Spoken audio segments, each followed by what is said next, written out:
नाराजगी में उसके मुंह से निकल जाता है, मैं डॉक्टर नहीं, एक माँ हूँ। कोख में पल रहे बच्चे को भले ही नहीं देख पाती हूँ, मगर उसकी फीलिंग्स को हर पल महसूस करती हूँ। उसको मारते हुए डॉक्टर को भले ही दर्द ना हो, लेकिन मेरे बच्चे को बहुत दर्द होगा। अनन्या को ज्यादा भावुक होते देखकर सफल चुप हो जाता है। एक कहावत है ना, जैसा नाम वैसा काम। नौजवान सफल ने भी अपने नाम को चरितार्थ किया है। वह भले गरीब परिवार में पैदा हुआ, मगर उसके सपनों की उड़ान हमेशा आसमान के सीने पर रही है। वह बचपन से ही जुझारू रहा है, तभी तो वह अपनी गरीबी को कभी भी अपनी कामयाबी के बीच बाधा नहीं बनने दिया। वह अपने बलबूते पर पढ़ाई के साथ साथ खेलकूद में भी अव्वल आता रहा है। बहुत कम उम्र में राष्ट्रीय स्तर का खिलाड़ी बन गया, लिहाजा उसको एक बहुत अच्छी नौकरी भी मिल गई। मगर उसका सपना एक अंतर्राष्ट्रीय खिलाड़ी बनने और देश का नाम रोशन करने का है। सफलता की उड़ान के दौरान वह एक बहुत खूबसूरत लड़की अनन्या के प्यार में पड़ जाता है और जल्द ही शादी भी कर लेता है। जिंदगी बड़े मजे से कट रही थी कि एक और खुशखबरी ने दस्तक दी। अनन्या के मां बनने की खबर सुनकर वह खुद को दुनिया का सबसे भाग्यशाली इंसान समझने लगा। वह अपने आने वाले बच्चे को भी एक अंतर्राष्ट्रीय खिलाड़ी बनाने का सपना देखने लगा, मगर नियति को कुछ और ही मंजूर था। अनन्या के मेडिकल चेकअप में पता चलता है कि बच्चा पूरी तरह विकसित नहीं है। डॉक्टर ने तो सीधे शब्दों में बताया कि बच्चा अपाहिज पैदा होगा। सफल और अनन्या को बहुत बड़ा सदमा लगता है। अनन्या की समझ में नहीं आता है कि ऊपर वाले ने उसको किस बात की इतनी बड़ी सजा दी, जबकि वह तो इंसानों की ही नहीं बल्कि पशु पक्षियों की भी सेवा करती है। प्राणी सेवा ही उसकी पूजा आराधना है। फिर भी ऊपर वाले ने उसकी ममता पर इतना बड़ा आघात कर दिया। सफल इस सदमे से निकलकर इस बारे में डॉक्टर से सलाह मांगता है। डॉक्टर गहरी सांस लेकर कहता है, एक हैंडीकैप्ड बच्चे की लाइफ उसके लिए जितनी तकलीफदेह होती है, उससे ज्यादा तकलीफदेह उसके पेरेंट्स के लिए होती है।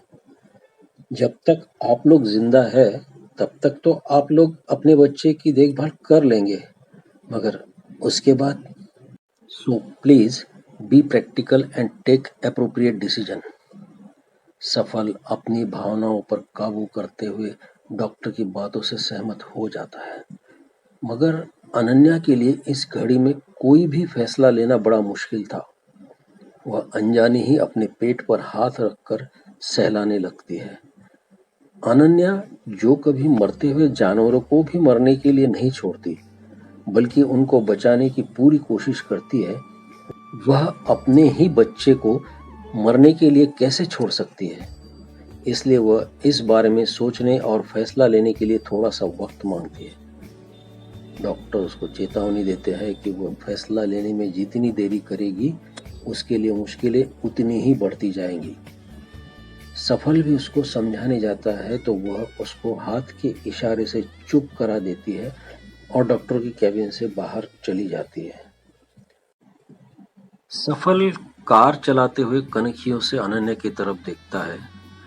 अनन्या चुपचाप आंसू बहाती दिखती है।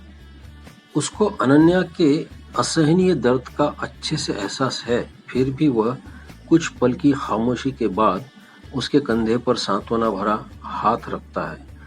अनन्या भी उसके कंधे पर अपना सिर रखकर रोना चाहती है, मगर तभी सफल डॉक्टर की कही बात दोहराता है तो अनन्या का दिल और ज्यादा जख्मी हो जाता है। नाराजगी में उसके मुंह से निकल जाता है, मैं डॉक्टर नहीं, एक माँ हूँ।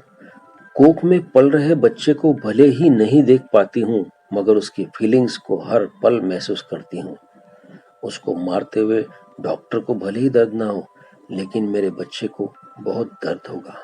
अनन्या को ज्यादा भावुक होते देखकर सफल चुप हो जाता है। घर पहुंचते ही अनन्या अपने बेडरूम में आती है। दीवारों पर लगी छोटे बच्चों की तस्वीरें देखकर उसकी ममता लहूलुहान हो जाती है। एक पल के लिए उसके दिल में आता है कि वह सारे फोटो दीवार से उखाड़कर बाहर फेंक दे। वो फूट फूट कर रोती हुई बिस्तर पर गिर जाती है।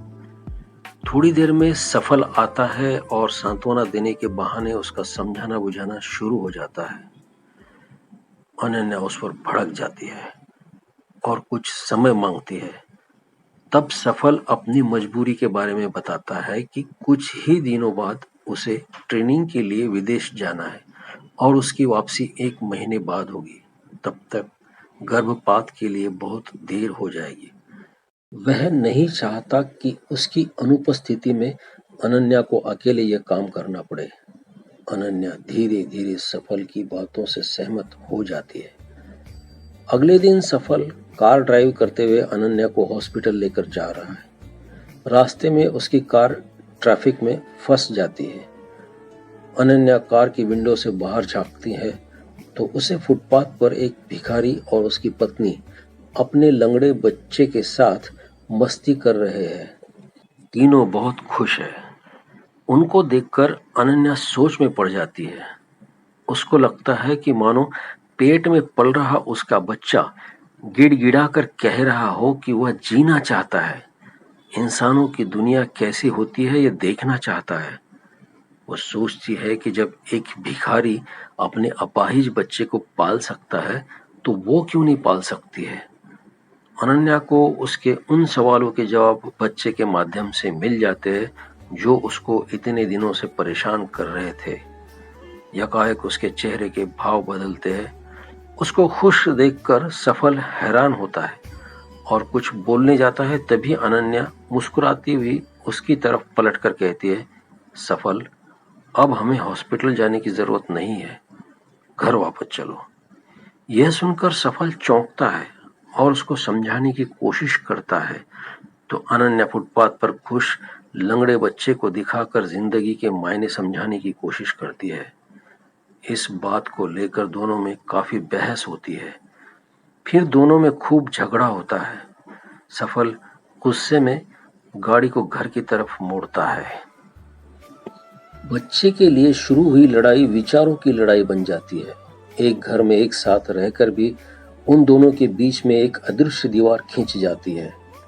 गर्भावस्था की तकलीफों से गुजर रही अनन्या को देखकर सफल को कई बार उस पर तरस भी आता है और वह उसकी मदद भी करता है, मगर अपने अपाहिज बच्चे की दुर्दशा का ख्याल आते ही उसका दिमाग घूम जाता है। फिर वह आवेश में आकर उसके साथ जो बिहेव करता है उसके लिए बाद में वह खुद ही पछताने लगता है।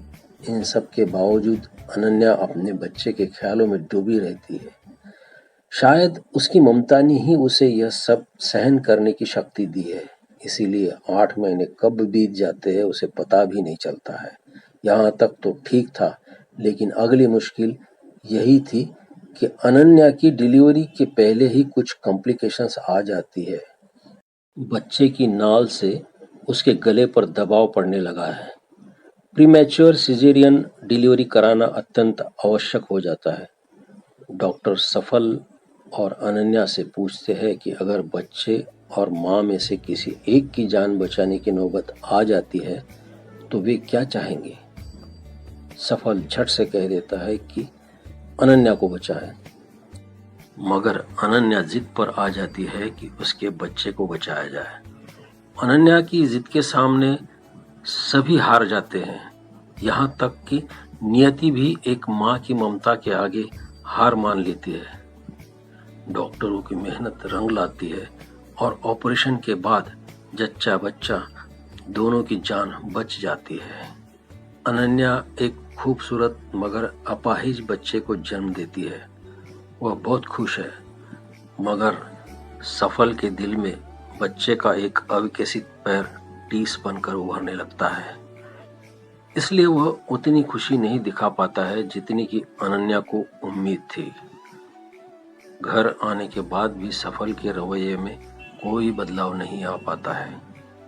हंसमुख बच्चे की मुस्कुराहट और खिलखिलाहट देखकर दूसरे लोग भी उससे बहुत प्यार करने लगते हैं, मगर सफल चाहकर भी ऐसा नहीं कर पाता है। शायद उसके टूटे सपनों ने उसे अंदर तक तोड़ दिया है। अनन्या सोचती है कि कोई बाप इतना निर्दयी कैसे हो सकता है। बीतते समय के साथ उनका बच्चा बब्बू बड़ा होता है और चलने की कोशिश में गिरता रहता है। अपने बेटे की हालत पर अनन्या का दिल रोता है, मगर वह सफल के सामने खुद को कमजोर नहीं दिखाना चाहती है। फिर भी सफल अपने दिल की भड़ास निकालता रहता है और कहता है कि अगर उसने उसकी बात मान ली होती तो शायद उसको ये दिन नहीं देखने पड़ते। अनन्या बब्बू के लिए एक छोटी सी बैसाखी बनवाती है और उसको चलाने की कोशिश करती है। फिर थोड़ा बड़ा हो जाने पर बब्बू को जयपुर ले जाकर नकली पैर लगवाती है। ये बात अलग है कि बब्बू को शुरू में चलने से तकलीफ होती है और वह उसको पहनने से कई बार मना भी कर देता है। वह दूसरे बच्चों को खेलते और भागते देखता है तो अक्सर पूछता है, मम्मा, भगवान जी ने मुझे खराब पैर क्यों दिया? कई बच्चे मुझे लंगड़ा बोलते हैं। बब्बू की बातें अनन्या को भीतर तक हिला देती है।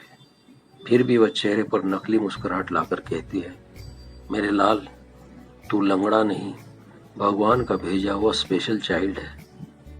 I am proud of you. इतना कहकर वह बब्बू को बेतहाशा चूमती है। बब्बू भी खुश होकर उसको चूमता है और कुछ पल बाद उससे पूछता है, फिर पापा हमको प्यार क्यों नहीं करते? मेरा एक पैर खराब है इसलिए? यह सुनकर अनन्या को झटका लगता है। तभी उसकी नजर बेडरूम से निकल रहे सफल पर पड़ जाती है। वह बब्बू की बातें सुनकर चौंकता है, मगर अनन्या बात को दूसरी तरफ मोड़ देती है और दोनों का ध्यान इस बहस से हटाने की कोशिश करती है। मगर बब्बू की कही हुई बातें सफल के दिल को कचोटती है। वह अच्छी तरह जानता है कि बच्चों के लिए माँ बाप ही उनके आदर्श होते हैं। कार चलाते हुए भी वह इसी बारे में सोचता रहा है कि अचानक सामने से आ रहे ट्रक से उसकी भिड़ंत हो जाती है। यह एक भयानक कार दुर्घटना होती है। वह मुश्किल कार के पत्रों को काटकर सफल को कार से निकाला जाता है। उसको होश आता है तो वह खुद को हॉस्पिटल में पाता है। उसके सामने अनन्या और बब्बू खड़े होते हैं। सभी के चेहरों पर सफल की जान बचने की खुशी होती है, मगर तब यह खुशी मातम में बदल जाती है जब डॉक्टर उनको बता देता है कि सफल की जान बचाने के लिए उसकी एक टांग काटनी पड़ी। सभी को सदमा लगता है। सफल से तो ये बर्दाश्त ही नहीं होता है। वह चीखते चिल्लाते हुए कहता है कि उसे क्यों बचाया? एक अपाहिज की जिंदगी जीने से तो अच्छा होता कि मैं मर गया होता। सभी उसको सांत्वना देते हैं। दवाइयों के साथ साथ सफल को साइकियाट्रिस्ट काउंसलिंग भी करते हैं ताकि वह एक नई जिंदगी नए सिरे से शुरू कर सके। समय के साथ सफल के शरीर के जख्म भर जाते हैं, मगर उसके टूटे सपने के जख्म रिश्ते रहते हैं। सोशल मीडिया पर चल रही अफवाहें भी उसके दर्द को बढ़ा देती है। अनन्या के बताने पर बातूनी बब्बू को भी समझ में आ जाता है कि उसके पिता हमेशा के लिए अपाहिज हो चुके हैं। वह मासूम कुछ कह तो नहीं पाता है, मगर वह अपनी तरफ से बिना कहे ही उसकी मदद करने की कोशिश करता रहता है। यह देखकर अनन्या को खुशी होती है, मगर सफल को ये अपनी बहुत बड़ी हार महसूस होती है, क्योंकि जिसे वह बोझ समझकर कोख में ही मरवाना चाहता था, वही उसके बोझ को हल्का करने की कोशिश कर रहा है। ऊपर से सबसे बड़ा दर्द ये है कि अब वह कभी अंतर्राष्ट्रीय धावक नहीं बन पाएगा। इसलिए वह डिप्रेशन में चला जाता है और आत्महत्या करने के तरीकों के बारे में विचार करने लगता है। इस दरमियान बब्बू एक दिन पैरा ओलंपिक में अपाहिज लोगों को भाग लेते देखता है। वो कुछ सोचता है। उधर सफल आत्महत्या करने के लिए जा ही रहा था कि तभी बब्बू भागकर सफल के पास जाता है और उससे कहता है कि वह पैरा ओलंपिक में भाग ले। उसमें भी तो लोग वर्ल्ड चैंपियन बनते हैं। बब्बू की बातें सुनकर सफल अवाक रह जाता है। उसे हैरानी होती है कि इतना छोटा बच्चा जिंदगी की जंग जीतने के लिए सोच सकता है, फिर वह एक मशहूर खिलाड़ी होकर भी ऐसा क्यों नहीं सोच पाया, जबकि उसके जैसा खिलाड़ी तो हारी हुई बाजी को भी जीत में बदलने का मादा रखता है। वह नम आंखों से उसकी तरफ देखते हुए आगे बढ़ता है और उसको अपने सीने से लगाकर कहता है, यस, मैं पैरा ओलंपिक में भाग लूंगा और अपने बेटे के लिए मेडल जीतूंगा। इतना कहते हुए सफल की आंखों से आंसू बहने लगते हैं। बब्बू की नाजुक उंगलियां जब उसके बहते हुए आंसुओं को पोंछती है तो सफल को ऐसा लगता है कि उसके शरीर में अभूतपूर्व ताकत आ गई है। तभी कुछ आहट होती है तो बब्बू दरवाजे की तरफ देखता है। वहां पर रोती हुई खड़ी अनन्या अपने आंसू पोंछती हुई आगे बढ़ती है और दोनों को अपनी बाहों में भरती है। तो दोस्तों, ये कहानी आपको कैसी लगी कमेंट बॉक्स में जरूर लिखें। जिन लोगों ने अब तक सब्सक्राइब नहीं किया है वो जल्द से जल्द सब्सक्राइब करें ताकि आने वाले हर कहानी के बारे में उनको पहले ही पता चले। बेल आइकन दबाना मत भूले। खूब लाइक करें, खूब शेयर करें। जय हिंद।